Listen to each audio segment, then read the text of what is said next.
דרך המשי. בעבר הייתה זו דרך מסחר ראשית שחיברה בין ערים, מדינות ויבשות. אך השפעתה ההיסטורית הייתה עמוקה ומשמעותית יותר. מלבד משי ותבלינים, סוחרים החליפו רעיונות והמצאות שעזרו לתרבויות להתפתח ולשגשג.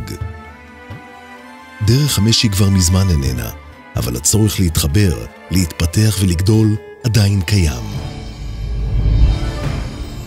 הכירו את מסילות השלום, יוזמה חסרת תקדים המקשרת בין מדינות ותרבויות במזרח התיכון ומאפשרת הובלת מטענים באופן זול, מהיר ובטוח יותר.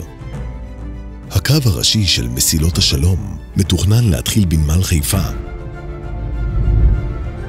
לעבור דרך ירדן וסעודיה ולהסתיים בנמלי אבו דאבי ודובאי. בירדן יופעל מרכז לוגיסטי אזורי, וישראל תשמש גשר בינלאומי לים התיכון, המעניק למדינות האזור גישה נוחה ומהירה לאמריקה, לאירופה ובחזרה. נתיב קצר וישיר יותר זה לא רק חוסך זמני הובלה, הוא גם בטוח יותר, זול יותר, ומאפשר העברת כמויות מטען גדולות בהרבה מאשר דרך הים או האוויר.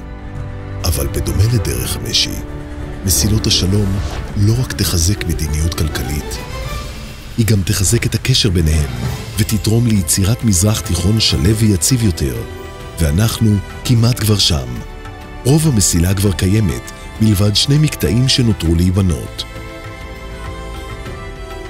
החיבור בין מדינות ותרבויות מעלה אותנו על המסלול לעתיד טוב יותר. מסילות השלום, רעיונות נפגשים, מדינות מתחברות, עתיד מתגשם.